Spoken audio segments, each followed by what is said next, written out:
Bismillahir Rahmanir Rahim. Alhamdulillahi Rabbil Alameen. Wassalatu wassalamu ala ashrafil anbiya'i wal mursaleen.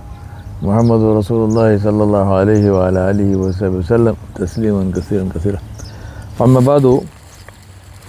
My brothers and sisters, one of the things that we sometimes are asked is if Islam is compatible with this or that culture. Whether Islam is compatible with Western culture, whether it's compatible with Chinese culture or whatever.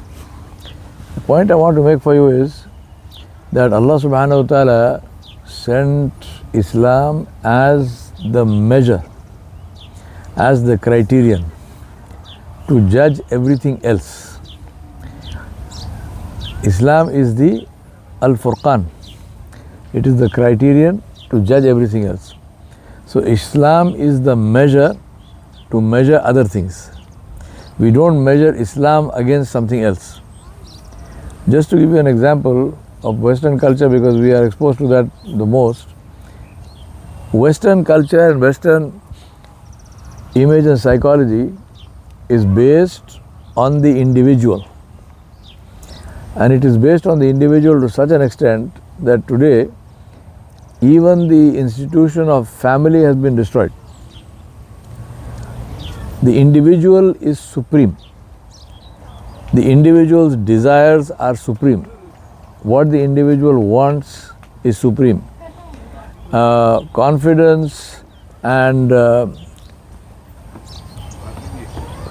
person's strength is defined by their willingness or their tendency to live by their own will, right?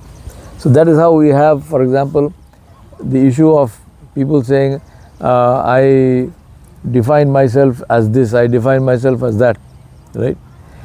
It has gone to the extreme where today, even in the case of gender, it has gone to the extreme where today we are told that a little 3-year-old or 4-year-old child will decide their own gender. So gender is not what you are born with, it is what you choose, right? Now, I'm not arguing about whether this is reasonable or not reasonable, whether it is sensible or not sensible. I think it is pretty clear what it is. But I'm just saying that this is an illustration of what Western culture is. The worship of the self.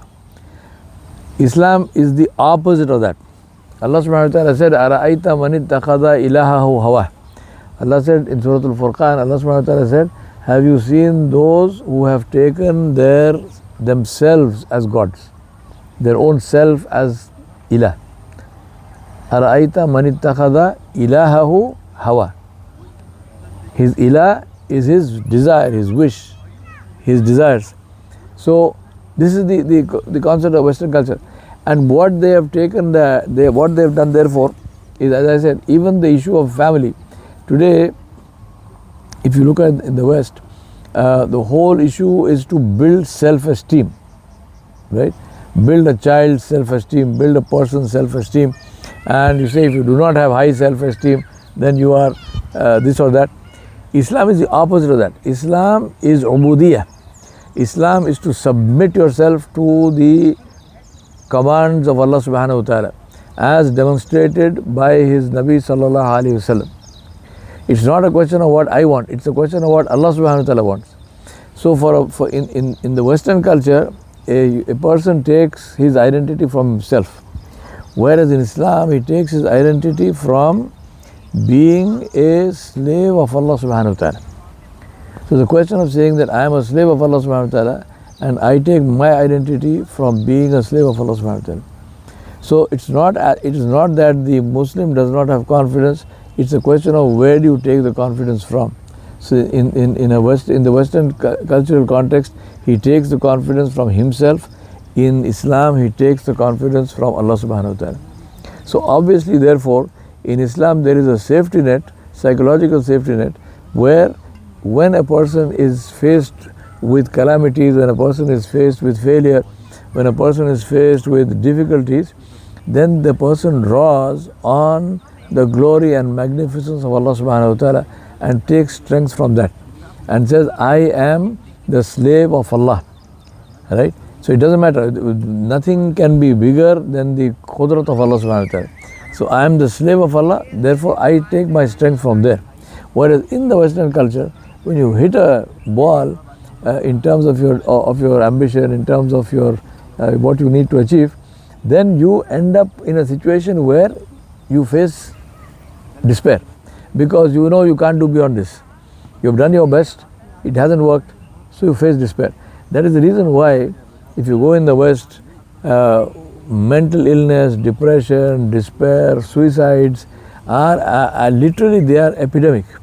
There are a huge number of people, and just do it as an experiment. Look at celebrity suicides. Go and do a Google search on celebrity suicides, and you can even say in the year so and so, and you will find the number of people who have committed suicide. Now, if you think about, the reason I'm saying celebrity suicides is because it is a celebrity, by definition almost, has achieved all that you wanted to achieve, right? They have name and fame, they have popularity, they have people who, social media, they have got millions of followers. Obviously they have wealth to match, depending on their popularity. So why do they commit suicide? Right? Why is the despair? Because we are chasing a dream, and we are saying, well, I think I'll be happy if I have this much. I'll be happy if I have this kind of car. I'll be happy if I have so many followers on social media. I'll be happy if I have this kind of a house. They have all of that. Still they commit suicide. Why? Because of this. Because there is no anchor. In Islam, the anchor is Allah subhanahu wa ta'ala. So therefore, the point to understand here is that we do not benchmark ourselves against another culture to say, are we good or are we not good? If the other culture wants to benchmark itself, they need to do that against Islam, because Islam is the culture of which Islam is the system which is divine, which is the system of revelation. What Western culture tends to do is they want to make revelation subservient and subordinate to personal desire, right? A person's, your own desire, your own thought.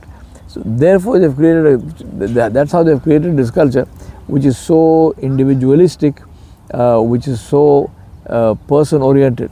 Whereas in Islam we say that we subject ourselves to revelation, because Allah knows and we do not know, right?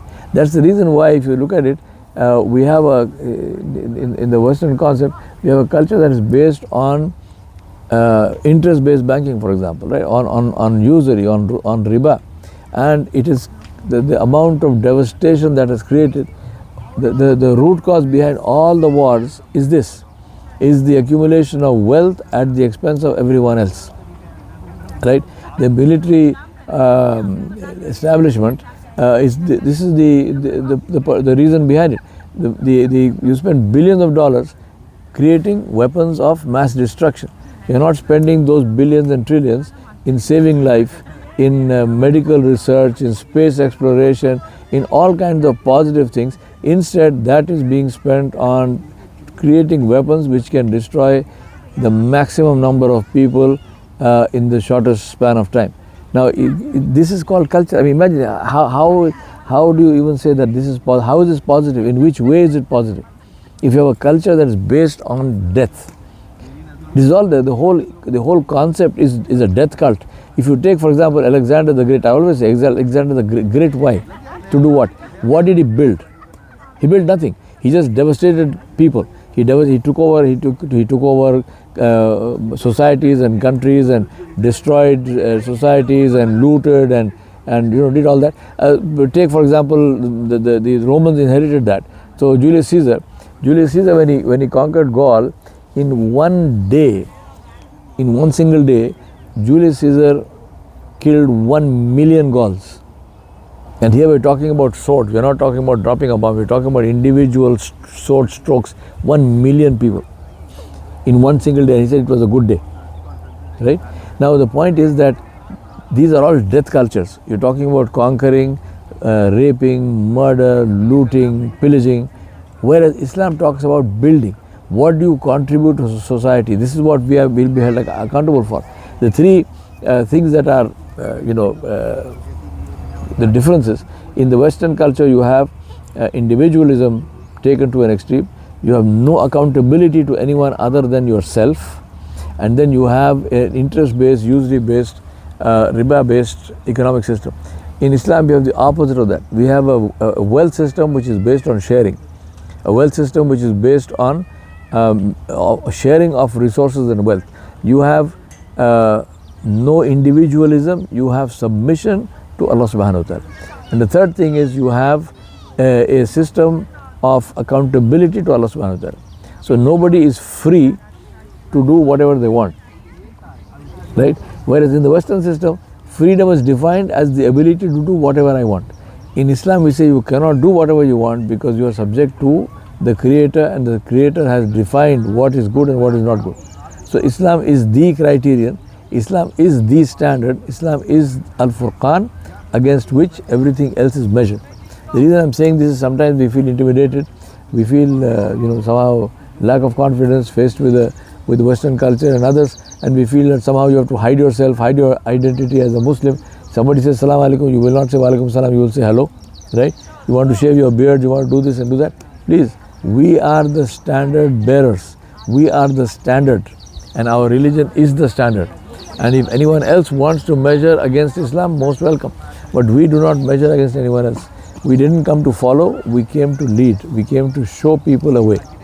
So I ask Allah subhanahu wa ta'ala to help us to understand this and to give us the ability to live Islam and present Islam in a way where the beauty of Islam is visible to everybody else. And we do that not to show them, but we do that to please Allah subhanahu wa ta'ala. Wa sallallahu ala nabiyil kareem wa ala alihi wa sahbihi ajma'in bi rahmatika ya arhamar rahimin.